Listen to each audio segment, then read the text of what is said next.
एक matrimonial dispute में मुझे एक ऐसे एक आदमी मिले जिन्होंने कहा मैंने पूरे नॉर्थ इंडिया का एयरटेल का नेटवर्क मेरा डिजाइन किया और मेरी बीवी ने मुझे फंसा दिया, मैं 9 महीने से अंदर बैठा हूं। स्टूडेंट पॉलिटिक्स वाली लाइफ का कोई अच्छा सा किस्सा बताइए जो बड़ा गजब का हो। तो हम पहले ही दिन वहाँ चले गए और वहाँ लड़ाई होगी और फिर 16 दिन जेल में बीते। आपने देखा तब भी दिल्ली जाते हैं सीएम मोटा बजट आता है। जिस तरीके से मुख्यमंत्री भजनलाल शर्मा जी ने राइजिंग राजस्थान किया, पूरे देश ही नहीं दुनिया के लोगों को अट्रैक्ट किया राजस्थान के। अच्छा सर, माहौल कैसा होता है जो पाकिस्तान की बॉर्डर से सटे हुए गांव होते हैं, क्योंकि टेररिज्म ऐसी चीज है जो किसी से छुपी नहीं है। आज प्रधानमंत्री नरेंद्र मोदी जी का और ये स्ट्रेटजी रही है और मजबूती रही है। विधायक जी बचपन में पढ़ाई में कैसे थे? स्कूल के टीचर से तो कम पर पापा से मार जरूर पड़ती थी। अच्छा सर, पॉलिटिक्स में आना था फिर भी लॉ पढ़ा है, ऐसे मन से पढ़ा है या फिर बस पढ़ना पड़ा है? सर मैंने वकालत नहीं की पर मैं सोचता हूँ कि उसका फायदा मुझे आज की डेट में बहुत हो रहा है। मुख्यमंत्री भजनलाल स्वयं खेती से बहुत ज्यादा जुड़े हुए हैं, तो तब आप उनसे मिलते तो खेती बाड़ी की बातचीत होती है? लेटेस्ट फोटो आपने देखी, 50 महिलाओं के साथ, बुजुर्गों के साथ वो एक मंचे पे बैठे हैं। क्या संवाद रहा होगा। जहां लड़ाई पहले 2 नेताओं में थी, आज राजस्थान के कांग्रेस में 4 नेताओं की है। और मैं दावे से कह सकता हूं जैसे पंजाब की राजनीति में इन्होंने लड़ के गुड़गोबर कर दिया, वैसे राजस्थान में। नमस्कार, मैं मुराल का मेड़तवाल DR1 पॉडकास्ट की खास पेशकश में एक बार फिर आप सभी का स्वागत है। आज पॉडकास्ट में हमारे साथ सादुल शहर के विधायक हैं जिनका नाम है गुरवीर सिंह बराड़। इस पॉडकास्ट में मैं आपको ये बताने की कोशिश करूंगी कि एक विधायक का जीवन कैसा होता है, बचपन में विधायक जी कैसे थे, अभी विधायक जी की लाइफ कैसी है, और आपको इस पॉडकास्ट में ये जानने को मिलेगा कि कैसे एक विधायक भी हम सभी की तरह एक आम जीवन जीता है। नमस्कार सर, कैसे हैं आप? बहुत अच्छे जी सर, जयपुर आए आप सादुल शहर से, जयपुर कैसा लगा आपको? जयपुर तो बचपन से ही आ रहे हैं। जयपुर से तो जैसे गंगानगर से जुड़े हैं उतना ही जयपुर से जुड़े हुए हैं, तो जयपुर हमेशा अच्छा शहर है। राजस्थान, पूरे राजस्थान से ही प्रेम है, यहाँ के पूरे लोग, हर भाईचारा है। और कंपैरेटिवली देखें तो मुझे तो राजस्थान से ज्यादा सुकून पूरे देश में कहीं नहीं मिलता है। अच्छा सर, दाल बाटी चूरमा खाते हैं आप या फिर सरसों के साग वाले हैं? अभी भी जो मिल जाए वो खाते हैं, दाल बाटी चूरमा भी मिले तो बहुत सर अच्छा। वो ऐसे हाथ से राजस्थान में तो ऐसे घी डालकर वही मजा आता है। अगर राजस्थान का खाना आप राजस्थान के तरीके से नहीं खाओ, उसमें लहसुन की चटनी मिक्स नहीं हो, प्याज मिक्स नहीं हो, और अगर मान लो हाथ से नहीं खाओ तो चमचे से तो दाल बाटी खाने का कोई मजा नहीं है। और जो भी हमारे तो ज्यादा रिश्तेदार पंजाब से आते हैं तो पहली प्रेफरेंस यही रहती है कि उनको दाल बाटी चूरमा खिलाया जाए। और सरसों का साग भी सीजनल है, वो होता है, तो उसका भी सरदारों की अपनी स्पेशलिटी है। जैसे हमारे गंगानगर हनुमानगढ़ में चौधरी परिवारों की, बिश्नोई परिवारों की कड़ी है, तो सरदारों के पास साग और दाल है। तो ये दोनों डिश तो अलग अलग समाज में, अलग अलग जिले की अलग बदलती है, पर राजस्थान की ओवरऑल खाने का सिस्टम कंपैरेटिवली अच्छा ही है। आप सर बनाते हैं, आपको कुछ बनाना आता है, दाल बाटी चूरमा या फिर कुछ भी बेसिक चीज? नहीं, मुझे तो नॉन वेज बनाना आता है और मैं वही बनाता हूँ अगर जरूर टाइम मिले तो। पर अच्छा, अभी विधायक जी कुकिंग करते हैं, ये बताइए आप लोगों के विधायक अपने घर में कभी खाना बनाते हैं क्या? नहीं, मैं खाना तो नहीं बनाता, पर अगर मेरे दोस्त आए हो तो फिर मैं जरूर कुकिंग करता हूँ दोस्तों के लिए जी। अच्छा सर, शादीशुदा हैं आप? बिल्कुल, मैं शादीशुदा तो सर कभी बीवी बोल देती है आज तो ये खाना तो बना देते हैं विधायक जी? बीवी की मर्जी का तो नहीं मैं बनाता हूँ, मेरे दोस्तों की मर्जी का तो जरूर बनाता हूँ। ठीक है। विधायक जी बचपन में आप थोड़ा सा जाते हैं, विधायक जी बचपन में पढ़ाई में कैसे थे? पढ़ाई में ठीक ठाक ही थे, बैक बेंचर थे और शरारती भी थे। और स्कूल के टीचर से तो कम पर पापा से मार जरूर पड़ती थी। दीदी बड़ी थी तो वो लगभग ही हमारी पिटाई खूब ही होती थी घर। अच्छा, दीदी भी पिटाई करती थी? करवा देती थी पापा से, खुद तो नहीं करती थी। अच्छा, दादाजी कभी पिटाई करते थे विधायक जी की? नहीं, वो तो पिटाई से बचाने वालों में ही थे, वो कभी करते नहीं थे। और ट्यूशन में बंक मारनी है, कभी स्कूल से छुट्टी मारनी है, तो दादा की गोद से बड़ा कोई सेफ हेवन था नहीं। अच्छा सर, पढ़ाई में क्या किया? 11th-12th में कौन सा सब्जेक्ट था? मेरे पास कॉमर्स था जी। आफ्टर दैट मतलब कि मेरे पास आर्ट्स में BA और फिर मैंने LLB पंजाब यूनिवर्सिटी चंडीगढ़ से लॉ डिपार्टमेंट से। अच्छा, आपने वो LLB भी किया हुआ है? LLB लॉ पढ़ा है प्रॉपर? जी जी जी। अच्छा सर, पॉलिटिक्स में आना था फिर भी लॉ पढ़ा है, ऐसे मन से पढ़ा है या फिर बस पढ़ना पड़ा ऐसा था? नहीं, पूरे मन से पढ़ा, पूरी शिद्दत से पढ़ा, और उसका बहुत फायदा मुझे मेरे कैरियर में, बिजनेस में और पॉलिटिक्स दोनों में ही हो रहा है। मैंने वकालत नहीं की पर मैं सोचता हूँ कि उसका फायदा मुझे आज की डेट में बहुत हो रहा है लॉ करने का। अच्छा सर, एक गजब का राइट बताइए जो लोगों को पता होना चाहिए लेकिन पता नहीं होता है। फंडामेंटल राइट हमारे सारा जो दिए हैं सरकार ने, आज उसका मैं दो एंगल हैं उसके। हमें उसका फ़ायदा भी लेना चाहिए, हमारे अधिकारों पे हमें किसी दबना भी नहीं चाहिए। और मैं जेनज़ी इस मामले में मैं सोचता हूँ कि बहुत आगे है, कि हम किसी के दबने वाले नहीं हैं, चाहे वो युवा बच्चा हो, बहन हो, भाई हो, वो सब ऐसा नहीं है। पर हमारे अपने लाइबिलिटीज़ भी हमें समझनी चाहिए। आज सिर्फ फंडामेंटल राइट की बात करें तो वो मैं ठीक नहीं होगा। हमारे देश में जो मैं कमी महसूस करता हूँ वो ये है कि हम अपनी जिम्मेदारियों को तय नहीं करते, हमें सारा अधिकारों की बातें करते हैं। ये हमें सबको मिलकर देश हमारा है, तो हम सबको इसमें काम करना चाहिए, मिलकर काम करना चाहिए। ये मेरी सोच है। अच्छा सर, दादाजी की सबसे बेहतरीन बात आपको क्या लगती थी जो आप अभी भी मिस करते हैं, सबसे अच्छी चीज? सबसे उनकी सादगी और उनकी ईमानदारी। मैं राजनीतिक जीवन में कह सकता हूँ कि उनसे बड़ा कट्टर ईमानदार और इतना सादा व्यक्ति मैंने मेरी जिंदगी में कभी नहीं देखा। और जब उनका अभी अंतिम संस्कार और लास्ट में उनकी अंतिम अरदास हुई, तो मुझे लगता है कि गंगानगर का आज तक का ऐतिहासिक लोगों ने उनका जन सैलाब उमड़ा उनके अंतिम दर्शन करने के लिए। तो मेरे लिए सौभाग्य है कि हम उनके घर में पैदा हुए। अच्छा सर, दादाजी की कोई एक बात जो हमेशा आपके दिल में रहती है कि हाँ दादाजी ने ये बात बोली थी, कभी भी आपको याद आ जाती है कि दादाजी ये बात बोले थे मुझे? दादाजी बोले थे कि भैया पैर धरती पे। मैं कॉलेज में इलेक्शन भी लड़ा, और दादाजी कॉलेज इलेक्शन लड़ने वो असम कमेटी के टूर पे थे। चुनाव लड़ने के बाद मैं थोड़े से अंतराल 23 वोट से चुनाव हारा। तो दादाजी का फोन आया कि बहुत अच्छा हुआ तू चुनाव हार गया। तो मैंने सोचा यार क्या कह रहे हैं, मैं चुनाव हार गया, ये कह रहे हैं अच्छा हुआ। तो वो कहते अच्छा हुआ कि पहला चुनाव हार गया, अगर पहला चुनाव जीत जाता तो हो सकता तेरे पैर धरती से 1 फुट ऊपर हो जाते, अब तेरे को सीखने को बहुत मिलेगा। तो वास्तव में बहुत कुछ सीखने को मिला। विधायक जी की कॉलेज में कैसे थे? घूमने वाले, बहुत ज्यादा मौज मस्ती करने वाले? बहुत ज्यादा मौज मस्ती वाले नहीं, पर हमारा बहुत अच्छा सर्कल था, बहुत अच्छा ग्रुप था। पंजाब के हम डीएवी कॉलेज सेक्टर 10 चंडीगढ़ में पढ़े, और पंजाब का और हरियाणा का मैं कह सकता हूँ कि ऐसा कोई तहसील नहीं है, ऐसा कोई विधानसभा या जिला नहीं है जहाँ हमारे आज भी दोस्त नहीं है। अच्छा। और बहुत अच्छा सर्कल रहा कॉलेज में, हिमाचल तक के हमारे स्टूडेंट्स आज भी हमारे दोस्त हैं। और यूनिवर्सिटी में भी मैं कह सकता हूँ कि हमारा जो सर्कल था वहाँ भी राजनीति में बहुत एक्टिव रहे। आज उस इतने समय बाद भी आज भी वो सर्कल हमारा सारा एकजुट है, और जहाँ कोई किसी प्रदेश में है, कोई किसी प्रदेश में है, पर जहाँ भी कोई ज़रूरत होती है हम एक दूसरे के हमेशा साथ खड़े रहते हैं। तो वो कभी लाइफ भुलाई नहीं जा सकती। And basically what I believe is कि कॉलेज और यूनिवर्सिटी में अगर कोई स्टूडेंट पॉलिटिक्स में जाए, so that is the basic institution जो आपको एक लर्निंग लाइसेंस आपको वहां से मिल के आता है। आपको स्टेज पे बोलने की हिचकिचाहट खत्म होती है, धरने, प्रदर्शन, लड़ाइयाँ, झगड़े, वो जो लड़ाई भी होती है तो उससे भी कुछ सीखने को मिलता है कि आपके साथ कौन खड़ा रहता है, कौन भाग जाता है। तो मैं तो इसको सोचता हूँ कि that is the primary school for the politics. अगर किसी को राजनीति में आना है और उसको अगर स्टूडेंट पॉलिटिक्स में मौका मिल जाए, इससे बड़ा कोई देन नहीं हो सकती। अच्छा सर, आपके स्टूडेंट पॉलिटिक्स वाली लाइफ का कोई अच्छा सा किस्सा बताइए जो बड़ा गजब का हो, आपको वो सोचकर हंसी आती है। एक हमारे साथी थे, उनको किसी ने बुरा भला कह दिया ऑपोजिशन पार्टी के कैंडिडेट ने। तो मैं छुट्टियों पे आया हुआ, तो उसने बार बार कहा कि आपके नेताओं का क्या कराना है, ये मेरे को गाली गलौज करते हैं। तो हम पहले ही दिन वहां चले गए और वहां लड़ाई होगी, और फिर 16 दिन जेल में बीते आपके। तो इस प्रकार से वो रहा, वो तो पता नहीं कहाँ हो गया। और मैंने, मेरे जो नेता थे, मेरे साथ वाले यूनिवर्सिटी के प्रेसिडेंट थे और है, वो सब और फंस गए।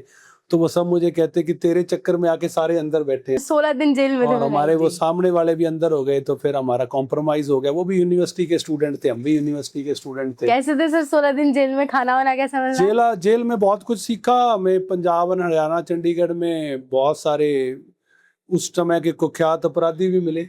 अच्छा, कौन कौन? एक बहुत बड़े अपराधी ने, नाम लेना ठीक नहीं, उन्होंने कहा कि बेटा आप तो चंद दिनों के लिए आए हो, यहाँ से कुछ भी अपना नंबर नहीं देना, एड्रेस नहीं देना, और यहाँ की बातें सुन लो और सुन के पेट में डाल लो और आगे बाहर नहीं करना। इसीलिए तो बहुत जेल में भी एक बड़ा अच्छा एक्सपीरियंस हमें ये सीखने को मिला कि कैसे कैसे लोग क्रिमिनल केसेस में, या कई बार एक मैट्रिमोनियल डिस्प्यूट में मुझे एक ऐसे आदमी मिले जिन्होंने कहा मैंने पूरे नॉर्थ इंडिया का एयरटेल का नेटवर्क मेरा डिजाइन किया और मेरी बीवी ने मुझे फंसा दिया, मैं 9 महीने से अंदर बैठा हूँ। तो बहुत सारे एक्सपीरियंस हुए, अच्छे बुरे, तो सब कुछ सीखने को मिला। और वो कड़वा सच ये है कि उसके बाद दोबारा कभी लड़ाई की तरफ देखने को मन नहीं करा। अच्छा, कभी किसी को पीटा आपने कॉलेज लाइफ में? हाँ बिल्कुल पीटा अच्छा। भी, पर पिटे भी ऐसा नहीं है कि पीटा ही पीटा। तो सब कुछ यूनिवर्सिटी में चलता है, और मैं कहता हूँ कि वो एक ऐसा समय है जो लाइफ में दोबारा नहीं आता, और उससे फुल्ली एंजॉय करना चाहिए और उस टाइम को यूटिलाइज भी करना चाहिए।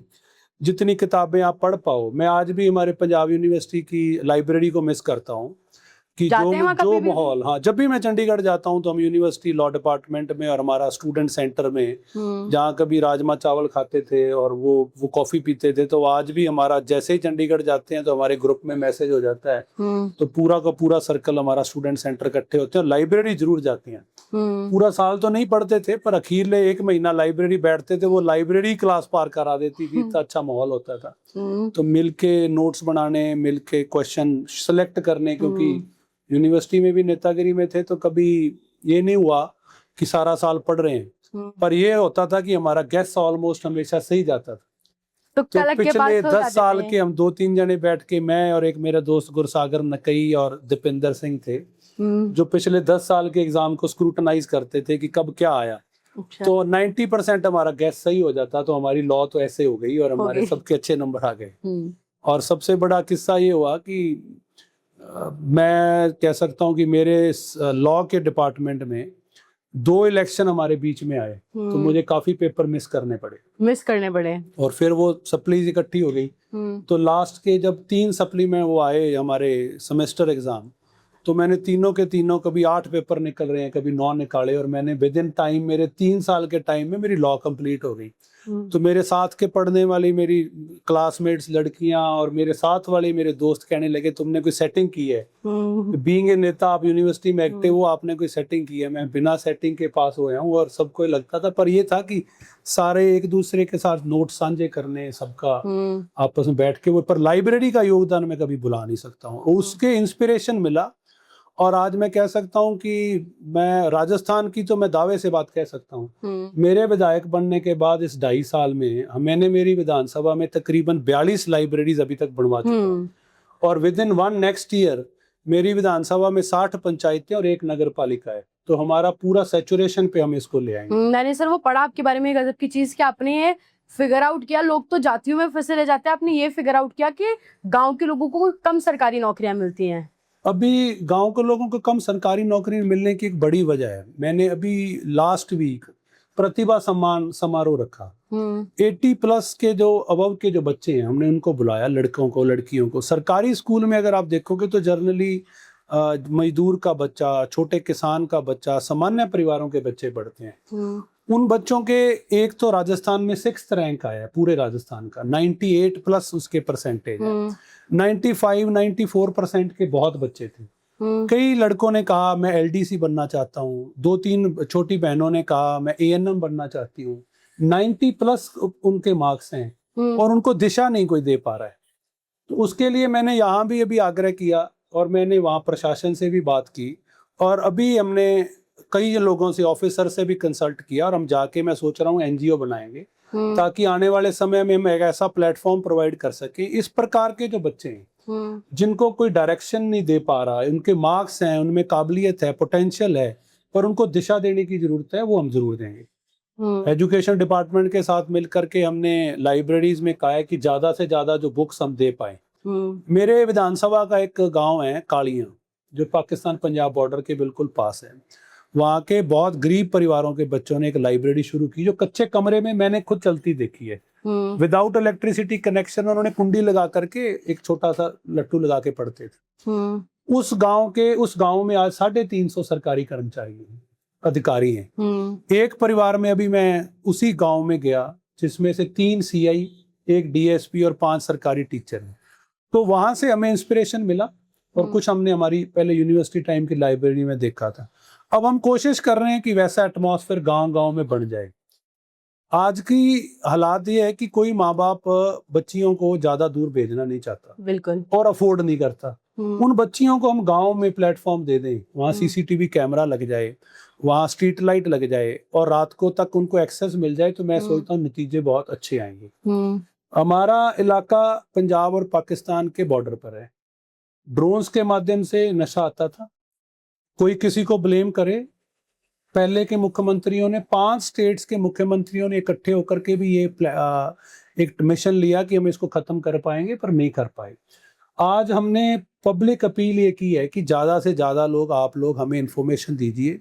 हमने एडमिनिस्ट्रेशन को, पुलिस को भी साथ लिया है, ये विषय मैंने प्रधानमंत्री जी के सामने रखा और उनसे भी हमें सपोर्ट मिली, मुख्यमंत्री जी से हमें सपोर्ट मिली और हमने उस पर काबू पाने का बहुत बड़ा प्रयास किया है और निरंतर हम कार्रवाइयां कर रहे हैं। उसका नतीजा ये हुआ, आज हमें परिवारों में बैठी बहू बेटियां भी फोन करती हैं, उनको ये विश्वास हमने दिलाया कि आपकी सूचना हमारे तक गुप्त रहेगी, कोई इंफॉर्मेशन आपसे बाहर नहीं जाएगी।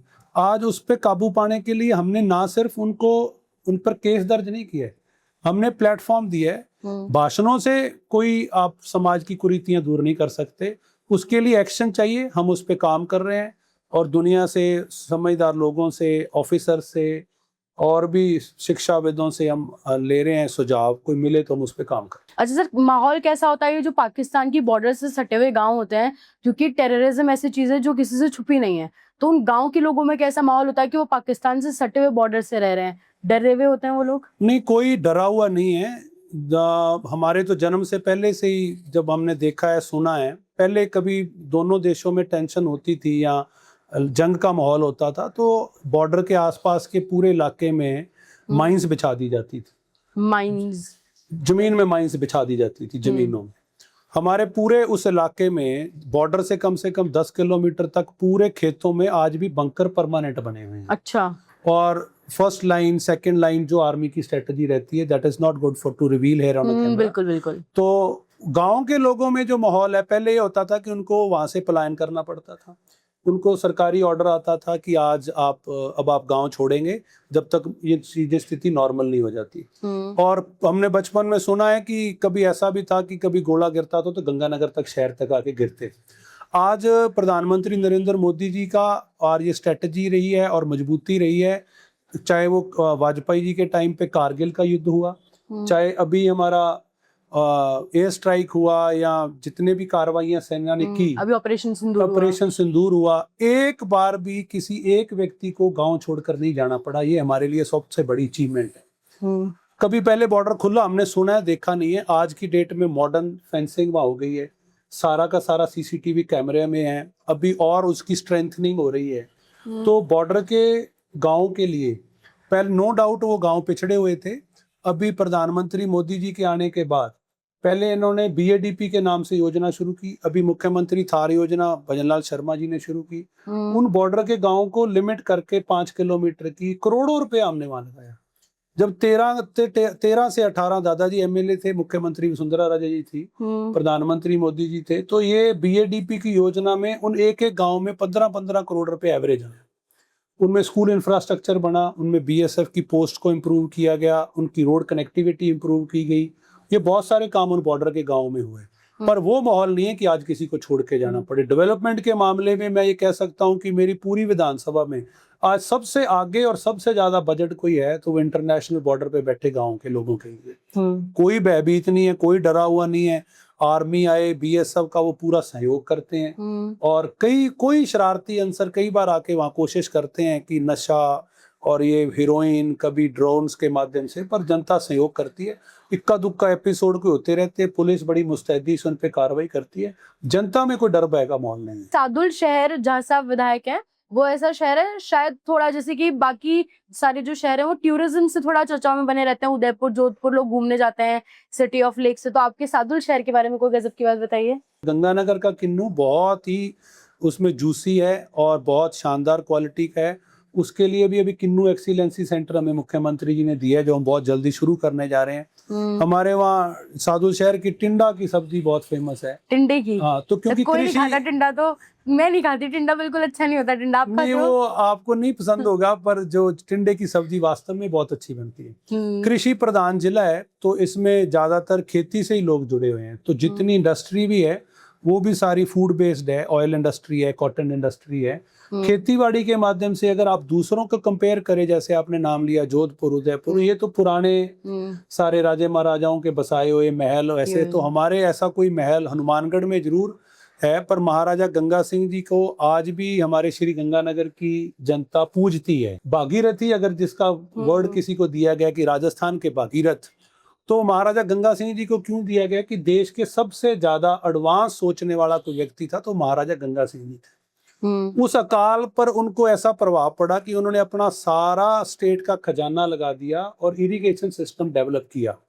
मैं बड़े फक्र और नाज से कह सकता हूं कि पूरे देश का टिल डेट उससे बेहतर इरिगेशन सिस्टम कोई नहीं। ट्रैफिक व्यवस्था कैसी है श्री गंगानगर में? ट्रैफिक व्यवस्था ठीक है, अच्छी है ट्रैफिक व्यवस्था। तो देखो, जैसे यहाँ तो जयपुर की मैं बात करूँ तो लंबा लंबा जाम लग जाता है, हमें आप तक पहुंचने में 1 घंटा लग गया, वहां भी ऐसा होता है? देखो जयपुर शहर काफी बड़ा है, पिछले 10 सालों में अगर आप देखोगे तो वैसे ही लोगों का ट्रेंड अर्बनाइजेशन थोड़ी ज्यादा है।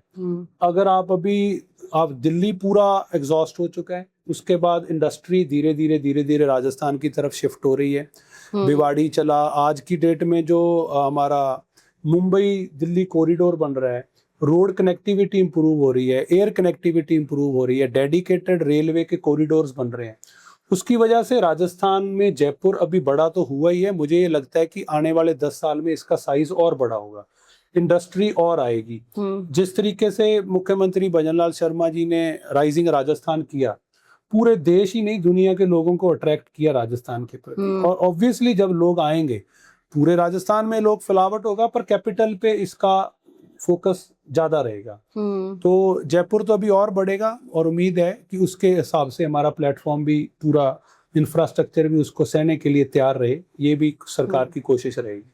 अच्छा, विधायक जी की हॉबीज क्या है? राजनीति तो विधायक जी करते ही हैं फुल टाइम, इसके अलावा तब विधायक जी अकेले होते हैं क्या करना पसंद करते हैं? अकेले पढ़ना पसंद करता हूँ और पढ़ाई दूसरा करना? नहीं सर, पढ़ाई करना नहीं, ये तो नहीं, मैं पढ़ाई ये नहीं कह रहा कि मैं कॉलेज की बुक्स पढ़ाई करना हूँ। मुझे आदत है कि टाइम मिले तो मुझे आर्टिकल्स पढ़ने और दूसरा किताबें पढ़नी अच्छी लगती हैं, और सुबह वॉक और रनिंग, और शाम को वॉलीबॉल मिल जाए। जिम में जाते हैं सर? आप बता रहे थे जट सिक हैं, तो जट सिकों की जो आप रील्स देखेंगे ना, वो रील भी बनाते हैं आप जिम में जाके। वो जट सिकों को सारे पंप मार मार के आप ऐसे ही तैयार कर देते हो।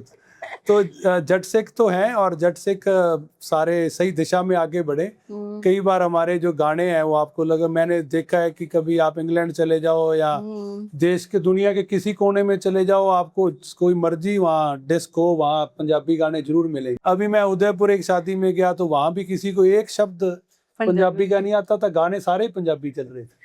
तो वो अलग है। पर मैं हॉबीज में कहूँ तो मुझे हमारा शुरू से फिटनेस की तरफ ध्यान रहा है, और गांव में जैसे मैंने कहा कि हमने दूसरे गांव में भी शुरू किया है, पर हम रोज वॉलीबॉल हमारा 1.5-2 घंटे शाम को निकाल के खेलना ही खेलना है।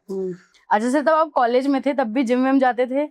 जिम नहीं जाते थे तो फुटबॉल खेलते थे, वहाँ रनिंग करते, वहाँ क्रिकेट भी खूब खेलते। मैं आपकी फिटनेस को देखकर अभी इतना जज कर सकती हूँ, कॉलेज लाइफ में विधायक जी बड़े हैंडसम यंग मैन टाइप्स रहे होंगे। मतलब मेरे चाचा का और हमारे परिवार का सारों का स्पोर्ट्स से अच्छा जुड़ाव था, तो मुझे 5th क्लास में मेरे चाचा ने रनिंग स्टार्ट करा दी थी। 5th क्लास में हमें 5 किलोमीटर दौड़ाना शुरू करा दिया था मुझे। एक बार में आप कितना रन कर लेते हैं? हम हाफ मैराथन कर लेते हैं। Half marathon? मतलब कि रोज तो नहीं करते, पर हम हाफ मैराथन के लिए हमारा गंगानगर में पूरा कजन भाइयों का और दोस्तों का एक ग्रुप है, और हम चाहें तो with in a practice of 5 to 6 days हम हाफ मैराथन कर सकते हैं। कितनी उम्र में शादी हो गई थी आपकी? मेरी शादी 24 साल में हो गई थी। मैं यूनिवर्सिटी पास आउट हुआ 2008 में, और पास होते ही शादी करवा दी। फाइनल सेमेस्टर से पहले ही मेरे दादा ने मेरा एंगेजमेंट कर दी। बुलाकर एक दिन फोन आया। लव मैरिज हुई आपकी, अरेंज मैरिज हुई? नहीं, अरेंज मैरिज हुई। मुझे फोन आया कि कल गाँव आना है, तो अगले दिन मैं गाँव आ गया, और उसके अगले दिन मेरी एंगेजमेंट कर दी। अच्छा, ऐसा कुछ हुआ था कि लड़की देखने नहीं दी, बातचीत लेके तो ऐसे ही गए थे भी लड़की दिखा के लाएंगे, पर एंगेज करके ही लाए। अच्छा, पूछा आपसे करनी है नहीं करनी? हाँ, पूछा मेरे दादाजी ने, मेरे फादर ने, मेरी मदर ने, पर I was totally agree with my family. तो और आज मुझे इस बात की सेटिस्फेक्शन है कि पिछले देश की आज़ादी के बाद सबसे ज़्यादा कृषि प्रधान जिले में कृषि के लिए और सिंचाई के लिए बजट दिया है, तो आज हमारी सरकार ने, हमारे मुख्यमंत्री जी ने हमें दिया है, और सारा का सारा लगभग बजट हमारा एग्जीक्यूट हो रहा है, पाइपलाइन में है, काम चल रहे हैं। तो ये मेरे लिए एक निजी तौर पे मैं कह सकता हूँ कि मुझे बहुत दिल से खुशी है, और मुख्यमंत्री जी का धन्यवाद है। जो हमने यहाँ विधानसभा में मांग लिया वो हमें मिल गया, इससे बड़ी संतुष्टि कोई नहीं हो सकती। जीत हार चुनाव आते जाते रहेंगे, सरकार बनेगी नहीं बनेगी, पर मैं ये कहता हूँ कि जो मांगा वो राजस्थान की सरकार ने, मुख्यमंत्री भजनलाल जी ने हमें दिया, और जनताओं की आशा और उनकी भावनाओं के अनुरूप हम बजट ले जा पाए, ये मेरे लिए बहुत सुकून की बात है। नहीं सर, मैं ये चर्चाएं वैसे भी सुनती हूँ कि मुख्यमंत्री भजनलाल स्वयं खेती से बहुत ज्यादा जुड़े हुए हैं, तो तब आप उनसे मिलते तो खेती बाड़ी की बातचीत होती है? बहुत करते हैं वो। और एक मैंने, अगर आप उनको नोटिस करोगे, लोग अभी कई बार कांग्रेस वालों ने, मैं सुनता हूँ, मगर सबसे पहले जवाब में मैंने ही दिया था कि ये पर्ची सरकार, मैं ये कहता हूँ कि पर्ची भजनलाल शर्मा जी की नहीं खुली है, ये पर्ची राजस्थान की जनता की खुली है। एक गरीब परिवार, एक सामान्य परिवार से निकल के मुख्यमंत्री बन गया और आज वो पूरे राजस्थान के कोने कोने में चौपाल हो रही है। मुख्यमंत्री जी हर जिले में अब 2.5 साल में 5-5, 6-6 बार जाए हैं। इससे ज्यादा असेसेबल कोई चीफ मिनिस्टर नहीं रहा हुआ है। आज अब कोई भी सामान्य आदमी चला जाए तो वो हर हफ्ते जन सुनवाई हो रही है। कोई भी व्यक्ति जाके अपनी बात रख सकता है, बात मनवा सकता है। आज मुख्यमंत्री जी की रेगुलर जन सुनवाई करने का, लगातार प्रवास करने का, चौपाल करने का फायदा क्या हो रहा है? लोगों के कामों का निस्तारण हो रहा है और जनता की भावना जयपुर आ रही है। साथ में मंत्री जा रहे हैं, विधायक जा रहे हैं, अधिकारी जा रहे हैं। जनता क्या चाहती है? एक मुख्यमंत्री सुबह 6 बजे गांव की सड़कों पे निकलता है, वहां किसान भी मिलता है, मजदूर भी मिलता है, नौकरी पेशा भी मिलता है, बच्चा भी मिलता है, 90 साल का बुजुर्ग भी मिलता है। अभी लेटेस्ट फोटो आपने देखी, 50 महिलाओं के साथ, बुजुर्गों के साथ वो एक मंचे पे बैठे हैं। क्या संवाद रहा होगा? तो महिलाओं का संवाद रहा होगा। बच्चे प्लेग्राउंड में मिल गए, कहीं गली कच्ची है, पक्की है, नाली साफ है, नहीं साफ है, तो वो जो निकल करके वहां से गांव से भावना आती है, वो सेक्रेटरीट सीएमओ आती है, तो उसके नतीजे अच्छे आते हैं। और बजट लगातार आप देखोगे पूरी विधानसभा में, कल की और परसों की फेसबुक आप उठा करके देखो, 200 विधायकों की 200 के 200 विधायकों ने ऑन एन एवरेज सब ने एक पोस्ट डाली है। कांग्रेस, बीजेपी, चाहे कोई अदर पार्टी, इंडिपेंडेंट, सब ने परसों की फेसबुक उठा के देखो, एक कॉमन पोस्ट है, 10-11 करोड़ की सड़कें हर एक विधायक को मिली। नहीं तो कांग्रेस के राज में माथा टेक के टीका निकाला जाता था कि ये कांग्रेस का विधायक है, यहाँ सड़क दे दो, ये बीजेपी का यहाँ विधायक जीता हुआ है, नहीं दो। क्यों? जनता का क्या दोष है? आज 200 के 200 विधायकों को एक समान 10 से 11 करोड़ रुपए की सड़कें मिली। इससे ज्यादा बड़ा एग्जाम्पल नहीं हो सकता कि ये जनता की सरकार है। तो जनता की पर्ची खुली है। आप जितने आज राजस्थान के सबसे बड़ा चैलेंज क्या है कि Rajasthan is the largest as per size, is the largest state in entire India. Exactly 8 crore जनता सबसे बड़े प्रदेश में बैठी है। सबसे ज्यादा राजस्थान के लोगों को, अगर आप किसी भी देश के कोने में बैठे हो, कहो जी राजस्थान के, तो उनको ये एक चीज, पहली भावना ये आती है कि इनके पास पानी ही है। बिल्कुल। सबसे बड़ा अगर युद्ध कोई छेड़ा है और सबसे ज्यादा मेहनत कोई काम की और सबसे ज्यादा नतीजे किसी काम में आ रहे हैं, तो वो पानी है। आज चंबल के ऊपर ईआरसीपी के बाद रामजल सेतु का जो प्रोजेक्ट हुआ, उसका नतीजा आज 18 जिलों को पानी मिलेगा। और हमारी, मुझे फक्र है कि डबल इंजन की सरकार जब भी बनी, मोदी जी के टाइम पे 14 से 19 का राज हो, 13 से 18 वसुंधरा जी की सरकार में 2462 करोड़ रुपया दिया। आज मुख्यमंत्री भजनलाल शर्मा जी ने हमारे दोनों जिलों को 5000 करोड़ रुपया तो सिर्फ इरिगेशन का दिया। इसका मतलब ये तीनों चीजों का क्या है? चाहे वो पानी पंजाब के सतलुज ब्यास से आना है, चाहे वो यमुना का पानी शेखावटी में आना है, चाहे चंबल का पानी इन 18 जिलों में यूज होना है। तो राजस्थान का जो सबसे बड़ा चैलेंज था, उसको अगर किसी ने एक्सेप्ट किया है तो वो भजनलाल जी शर्मा है कि ये पानी का इंतजाम सबसे पहले हो। आज रोड कनेक्टिविटी में राजस्थान बहुत आगे है। बिल्कुल। ट्रेन्स में आगे हैं। लगातार हमारा आज जोधपुर का, कोटा का, श्री गंगानगर का, बाड़मेर का एयर कनेक्टिविटी पे काम हो रहा है। तो ये सारी चीजें वो हैं जिनसे राजस्थान का आने वाला 5 और 10 साल की आप कल्पना कीजिए कहाँ जाएगा। और अल्टीमेटली फायदा किसको होगा? हमारे यंगस्टर्स को होगा। यंगस्टर्स को इंडस्ट्री आएगी, टूरिज्म बढ़ेगा, कनेक्टिविटी इंप्रूव होगी, तो निश्चित तौर पे नौकरियां बढ़ेंगी। वो जो 32 साल वाला प्रोजेक्ट था, उसमें आपसे एक टेक्निकल क्वेश्चन पूछती हूँ। आप एक पॉलिटिशियन, आपके दादाजी भी पॉलिटिशियन रहे, तमाम सरकारें आई गई, 32 साल पुराना ये प्रोजेक्ट था, ठीक है, भैरू सिंह शेखावत जी की सरकार से लंबित था। बीच में बीजेपी की भी सरकार आई, कांग्रेस की भी सरकार आई, लेकिन किसी ने भी उस प्रोजेक्ट को हाथ लगाना सही नहीं समझा। लेकिन मुख्यमंत्री भजनलाल शर्मा ले गए इसको पीएम मोदी तक। आपको क्यों लगता है किसी पॉलिटिशियन ने हाथ भी क्यों नहीं लगाया? ये भाग्य परमात्मा करवाता है। वो हमेशा कहते हैं, जब भी उनसे आप बात करोगे, बंसी वाला करवा रहा है।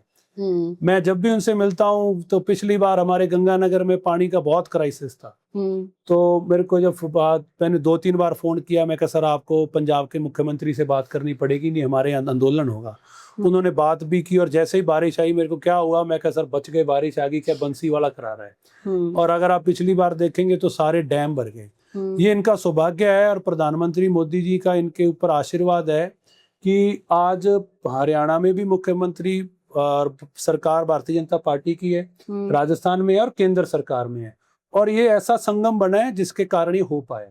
मध्य प्रदेश में भी भारतीय जनता पार्टी की सरकार है, राजस्थान में भी सरकार है, दोनों प्रदेशों के हित कहीं क्लैश नहीं हो रहे हैं। जो योजना को कांग्रेस ने फुटबॉल बना करके रखा, आप 5 साल की पिछली सरकार का कोई भी बजट उठा करके देखेंगे, हर जगह प्राथमिकता से उन्होंने बात जरूर की पर एक पैसा नहीं लगाया। हाँ, आपने देखा तब भी दिल्ली जाते सीएम मोटा बजट आता है, तब तो दिल्ली जाते ही नहीं थे, तब तो कह देते थे मेरे दोनों अंगूठों पे चोट लग गई, कब कह देते थे मेरे थोड़ा सांस में प्रॉब्लम आ गई, कभी मोच आ गई, तब तो जाते ही नहीं थे क्योंकि दिल्ली से इनको डर खत्म हो गया था। अब दिल्ली जा रहे हैं, अब दिल्ली वाले नहीं मिल रहे हैं इनको।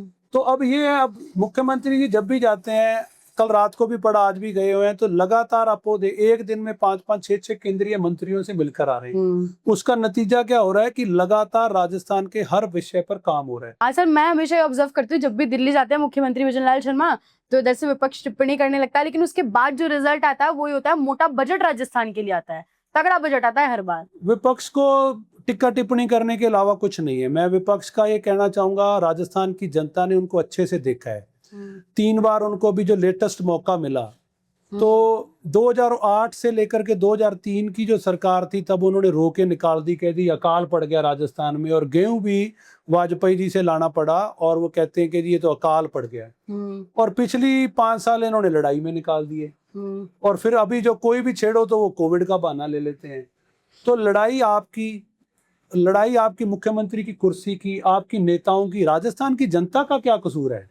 जनता को तो मिलना चाहिए जिसको जनता का हक है। आज आप देखोगे जम्मू एंड कश्मीर के मुख्यमंत्री उमर अब्दुल्ला लगातार ऐसी स्टेटमेंट्स देते हैं कि उन्होंने कहा कि they could have crushed my economy, अगर ये चाहते, पर मुझे इतनी सपोर्ट मिल रही है, फाइनेंशियल सपोर्ट मिल रही है कि मेरे को केंद्र ने कोई भेदभाव नहीं किया है। उड़ीसा की बात करेंगे तो भारतीय जनता पार्टी की सरकार तो अभी बनी है, पर वहां भी कोई कॉपरेशन की कमी नहीं रही है।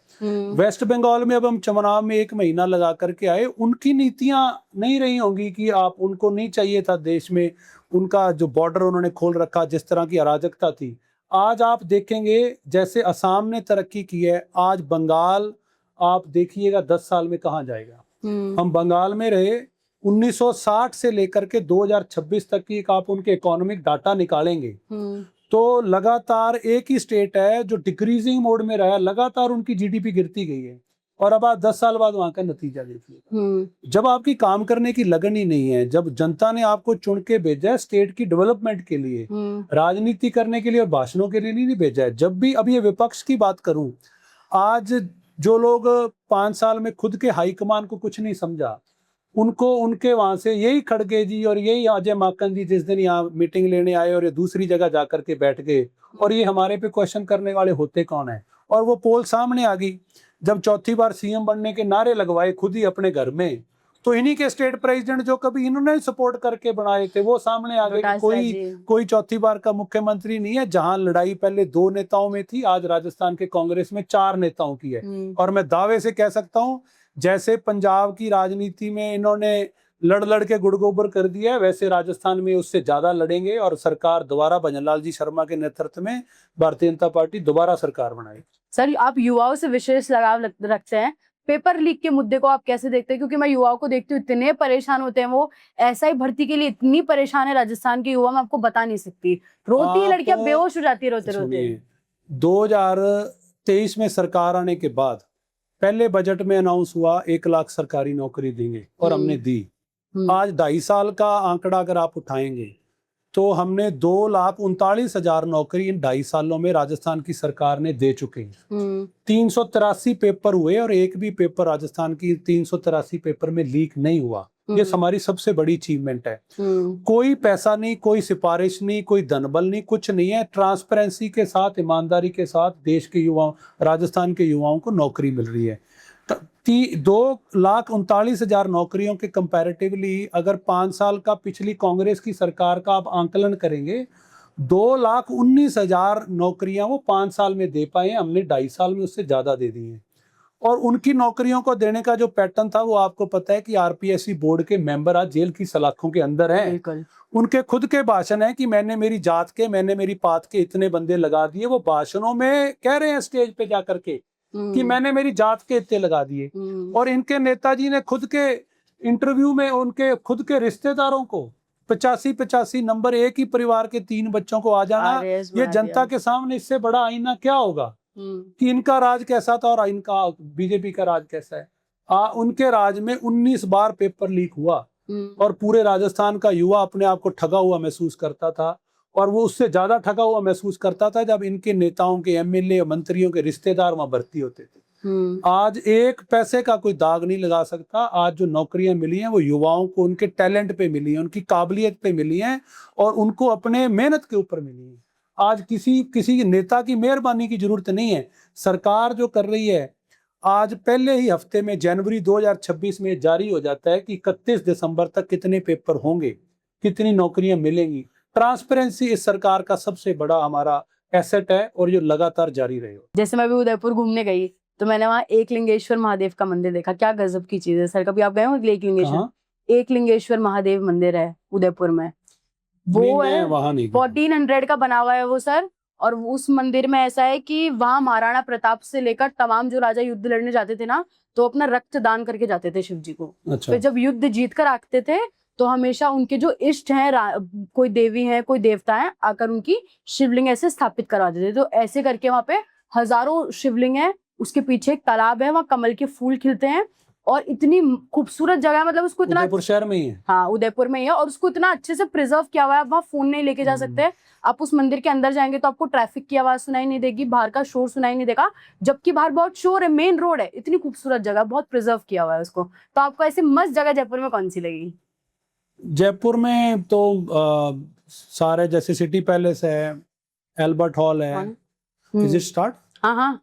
तो ये सारे ही जगह बहुत बेहतरीन है। और खास करके अगर हमारा पिंक सिटी अगर आप देखा जाए तो मुझे नहीं लगता कि पूरे देश और दुनिया में ऐसी कोई जगह है जो इतनी भव्य है और इतने शानदार तरीके से उस समय बनाई गई है, जो सारा 9 दरवाजों के अंदर बंद है और आज भी हम उसको मेंटेन कर पा रहे हैं। और मेरा खास करके जयपुर की जनता से भी गुजारिश रहेगी कि ये हमारे पास एक ऐसा एसेट है जिनको हमें और आगे ले जाना चाहिए। यहाँ के नेताओं को, यहाँ के प्रशासन को इस पर काम करना चाहिए और जनता की सहमति हो तो मेरी ये मांग रहेगी कि हम उसे ट्रैफिक के लिए बंद करके, चाहे वहाँ ट्रैम चला दी जाए। तो ये ट्रैम जैसे वो हमारे कलकत्ता में बहुत पहले चलती थी, अभी उसको दोबारा रिवाइव किया है। और बहुत सारे बड़े शहरों में अगर आप देखेंगे तो बाहर विदेशों में चलती है, जो छोटी मिनी बस है, कभी भी उतर सकते हैं, कभी भी चढ़ सकते हैं। तो वो 3 या 4 बोगी की छोटी ट्रैम रहती है, रेलवे लाइन टाइप, उसमें बीच में चलता है। आप उसको बस या ट्रेन, बहुत सेफ है और बहुत लोगों के लिए कंफर्टेबल है। उसकी अपने कार्ड्स बन सकते हैं, तो उसका वो हो जाए तो ये टूरिज्म को आप प्रोटेक्ट भी कर पाओगे, आपका वहाँ का व्यापार भी प्रभावित नहीं होगा और आप ज्यादा लोगों को अट्रैक्ट कर पाओगे। जो पंजाब में सुखबीर सिंह जी बादल ने अमृतसर में किया, जो गोल्डन टेम्पल की आसपास की पेरीफेरी थी, उसको इतना शानदार तरीके से उन्होंने रेनोवेट किया कि वो आज उसकी भव्यता और कहीं आगे बुलंदियों पे चलेगी। आज जो हमारे एसेट हैं जयपुर के, उदयपुर के, जोधपुर, चित्तौड़ के, इनको हमें ये जरूरत है कि हम इस टूरिस्ट को बांधे कैसे। अब रोज तो आपके किले महल लोग देखने नहीं आएंगे, हालांकि टूरिज्म की कमी नहीं है, पर बार बार लोग कैसे आए। और टूरिज्म की मैंने मुख्यमंत्री जी से भी आग्रह किया है और वो प्लानिंग भी चल रही है। जो टूरिस्ट देश दुनिया से कहीं से जयपुर आए, हमें ऐसा सिस्टम जनरेट करना चाहिए कि 1 हफ्ते तक उसको कहीं नहीं जाना। आज अगर आप सिंगापुर चले जाएं तो उन्होंने, वो तो सारा एक नया बसा हुआ शहर है, हम तो हिस्टोरिक सिटी में बैठे हैं। उन्होंने इतनी चीजें डेवलप कर ली कि 1 हफ्ते तक अगर आप सिंगापुर में रहें तो आपका 1-1 मिनट बिजी रहेगा। अगर आप यूके, लंदन चले जाएं, आप अगर कहीं भी, किसी भी अमेरिका, कनाडा के किसी शहर में चले जाएं, दुबई चले जाएं, या आप और बहुत सारे शहरों का नाम लूं तो, और उसमें आप चले जाएं तो कम से कम 1-1 हफ्ते का टूरिज्म उन्होंने 1-1 शहर में क्रिएट कर लिया। तो मैंने मुख्यमंत्री जी से मांग की है और वो भी इस पे काम कर रहे हैं कि हमारा जयपुर ऐसा बनाया जाए कि हम उस टूरिस्ट को 1 हफ्ते तक यहीं बांध लें। उसके लिए हमें क्या क्या करना चाहिए, हम इस पे काम करना चाहिए। ये नहीं हो कि ये बाय द एज हम इसको मेंटेन कर रहे हैं पर इसके साथ और भी चीजें हो जो उनको और एंटरटेनमेंट के सोर्स हैं। ये मेरी सोच है। अच्छा सर, विधायक जी को विधायक बनने के बाद सबसे ज्यादा चीज कोई परेशान करती है, किसी चीज का लगता हो कि अगर मैं विधायक नहीं होता तो ये चीज शायद मेरे जीवन में अच्छी होती है, ऐसा कुछ लगता है आपको? नहीं, मेरे को कोई चीज परेशान नहीं करती। मैं खुशनसीब हूँ कि राजनीति बहुत लोग करते हैं, बहुत मेहनत मेरे से भी ज्यादा करते होंगे, पर ये एक ऐसी फील्ड है जहाँ भगवान के भरोसे और जनता के आशीर्वाद के बिना आप एमएलए, एमपी नहीं बन सकते। पैसे से, ताकत से कुछ भी हासिल किया जा सकता है, जनप्रतिनिधि नहीं बना जा सकता। चाहे वो गांव का सरपंच हो, चाहे वो पार्षद हो, एमएलए हो, एमपी हो, ये बनने के लिए जनता का आशीर्वाद चाहिए, और ये आपको मिल जाए तो इससे बड़ा सौभाग्य कुछ नहीं है। तो कोई परेशानी नहीं है, जनता का आशीर्वाद अपार मिला है, और हम कोशिश करते हैं कि ज़्यादा से ज़्यादा लोगों से कनेक्ट हो पाएं। प्लेटफॉर्म बदले हैं, तौर तरीके बदले हैं, सोशल मीडिया का इम्पैक्ट बदला है। पहले लोगों को आना पड़ता था, जीपे भर लाना पड़ता था, आजकल यूथ जनरेशन के है सारी इंस्टाग्राम से कनेक्ट है, कुछ इंटेलेक्चुअल्स जो हैं वो ट्विटर से कनेक्ट हैं, फेसबुक थोड़ा सा ओल्ड फैशन, ओल्ड स्कूल हो गया है। पर आपको हर जगह एक जो चेंज मैंने पिछली जनरेशन से अब देखा है कि पिछली जनरेशन के टाइम पे जीपे भर लोग आते थे, काम कहते थे, गांव में इक्का दुक्का लोग नेतागिरी करते थे, और जो छोटे-मोटे काम कराने वाले लोगों को उनकी चमचागिरी करनी पड़ती थी, फिर वो विधायक एमपी के पास लेके जाते थे, काम होगा नहीं होगा, तो डाइसी सा काम था। आज की डेट में युवा इंस्टाग्राम पे मैसेज करके ये उम्मीद करता है कि मेरे को इमीडिएटली काम होना चाहिए, और हमें करना भी पड़ता है, और हम करते भी हैं, और हमें भी खुशी होती है कि कोई डायरेक्टली कनेक्ट हो रहा है। मैं भी वो नहीं चाहता कि कोई गैप क्रिएट हो, जनता को ये लगे कि अप्रोचेबल नहीं है, हम इनसे मिल नहीं सकते, या इनको हमें कोई मिलाएगा तब मिलेंगे। आपकी कनेक्टिविटी आज के दिन में ऐसी चाहिए कि एक बच्चा 10 साल का भी वो कहे कि मुझे एमएलए से ये काम है, तो होना चाहिए। मैं लगभग हमारे जितने भी सरकारी स्कूल हैं तो कोशिश करता हूँ मैं ज़्यादातर उन गाँव के प्रोग्रामों में जाऊँ। उनका बेनिफिट क्या होता है, छोटे छोटे बच्चों को मिलना पड़ता है। वो कहते हैं जी हमारे किसी गांव में पीने का ठंडा पानी नहीं है, कहीं हमारे ये प्रॉब्लम है, हमें यहाँ प्रार्थना शेड चाहिए, किसी को इंटरलॉकिंग चाहिए, किसी का टॉयलेट ठीक नहीं है। तो वो आज बच्चों में इतना कॉन्फिडेंस आ गया है कि वो कह पाते हैं, और मैं हर जगह जा करके वहाँ बच्चों के साथ थोड़ी देर बैठता हूँ, बिताता हूँ कि वहाँ से समझ आती चीज़ें। जो एक मैच्योर हो गया 40-50 साल 60 साल का आदमी कभी आपको दिल की बात खुल के नहीं बताता। वो कहता है ये पता नहीं वोट दिया है नहीं दिया, सुनेगा नहीं सुनेगा, डांट भी पड़ सकती पर वो है, बच्चे ने कोई मतलब नहीं है उसको आज के युवा को ये लगता है भी ये एमएलए है, इसका दायित्व है और इसको ये करना पड़ेगा। ये एटीट्यूड मुझे आज की युवा जनरेशन का बहुत अच्छा लगता है, और मुझे काम करने में भी आनंद आता है। अच्छा सर, आप तो पूरा पॉलिटिकल बैकग्राउंड से, आपके दादाजी इतने सॉलिड पॉलिटिशियन रहे, तो आपको कभी वो अभिषेक बच्चन जैसा प्रेशर फील हुआ कि एकदम गुड परफॉर्मेंस ही देनी है हमेशा? गुड परफॉर्मेंस का प्रेशर तो नहीं है, पर वो जनरेशन थी, वो सुबह उठ के 5 बजे भी वो स्टार्ट हो जाते थे, तो लोग 5 बजे ही आने लग जाते थे। पर मैं उसमें कह सकता हूँ कि उनके जैसा सरल रहना, सादा रहना आज के ज़माने में पॉसिबल भी नहीं है, और वो ज़माना कुछ और था। पर आज हम फिर भी कंपैरेटिवली, मैं कभी गुरजंट सिंह बराड़ तो नहीं बन पाऊंगा, पर हम कोशिश करते हैं कि ज़्यादा से ज़्यादा जनता के साथ कनेक्ट हो पाएं। और आज के ज़माने में जो चीज़ें, नई चीज़ें वो भी सीख रहे हैं, नए प्लेटफॉर्म भी जैसे मैंने कहा अडॉप्ट कर रहे हैं। तो मेन मकसद जो है जनता की भावना सरकार तक आना, और सरकार से एग्जीक्यूट करा के जनता को वहाँ लेकर वो बजट जाना, ये हमारी ड्यूटी है। इसमें हम कितने सफल हो पाएंगे ये हमारी जनता बता सकती है, मैं मेरे मुंह से नहीं कह सकता। प्रयासों में हमारी तरफ से कोई कमी नहीं। अच्छा सर, आप ये पक्की एक खास बात बता सकते हैं लोगों को, मुझे जाननी है, इसकी खास बात क्या होती है? एक खास बात तो सिख पहरावे में पगड़ी का बहुत महत्व है, और 5 ककार जो सिक्की के हैं उसमें पगड़ी भी एक महत्वपूर्ण रोल है।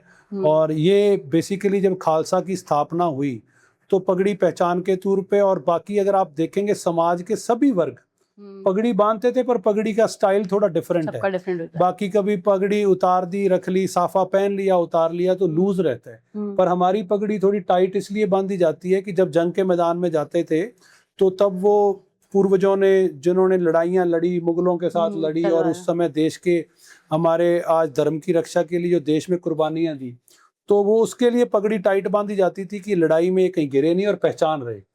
और इसीलिए मैं सिख धर्म में पैदा होना भी अपने आप को सौभाग्य मानता हूँ कि हम उस वॉरियर कौम में पैदा हुए हैं जिन्होंने देश की रक्षा में हमेशा अपना सबसे अहम योगदान दिया है। देश में 123 देश की आज़ादी की लड़ाई में फांसियाँ हुई, तो 92 सिखों ने उसमें फांसी का फंदा चूमा। अगर आप अंडोमान निकोबार में जाकर के सजाए काले पानी की सजा का फिगर उठाओगे तो उसमें भी सबसे ज़्यादा सजा पाने वाले कोई थे, तो उसमें भी सिख बड़ी कौम में थे। अगर वर्ल्ड वार 1 वर्ल्ड वार 2 में भी कंट्रीब्यूशन देखा जाए तो सिखों का बहुत बड़ा रोल रहा है। और आर्मी के अंदर भी बहुत बड़ा योगदान हर फ्रंट पे सिख कौम ने निभाया है, और हमें फ़ख्र है कि हम उस कौम में पैदा हुए हैं। और उसका मान मर्यादा रखना ये भी हमारे जिम्मे है, और इसके लिए पगड़ी अपने आप में हमारी सबकी शान है, और इसका बरकरार रहे इसके लिए हम प्रयास करें। अच्छा सर, एक रैपिड फायर राउंड रखते हैं जिसमें आपको बिना सोचे समझे सिर्फ एक शब्द में आंसर देना है। आपका निकनेम? कोई निकनेम ही है, गुरवीर ही है। Favourite food? Favourite food I can say मीठा, कुछ भी हो। अच्छा, favourite city? Favourite city Chandigarh. Favourite game? Favourite game athletics, running. Favourite mobile, जिस कंपनी का? IPhone these days. और कौन सा ऐप स्क्रॉल करना ज्यादा पसंद करते हैं विधायक जी? इंस्टाग्राम। और एक्ट्रेस? एक्ट्रेस किसी जमाने में ऐश्वर्या राय हुआ करती थी। अच्छा। अब तो कभी मूवी देखी नहीं। और फेवरेट मूवी? फेवरेट मूवी तुम बिन। तुम बिन। या। अच्छा, और favourite pass time, free time में क्या करना पसंद करते हैं सबसे ज्यादा? स्पोर्ट्स, और हम क्रिकेट खेलना पसंद करते थे जो आज खेल नहीं पाते। अच्छा, कोई फेवरेट विलेन? फेवरेट विलन तो अमरीश पुरी से बड़ा विलन तो शायद कोई नहीं हुआ।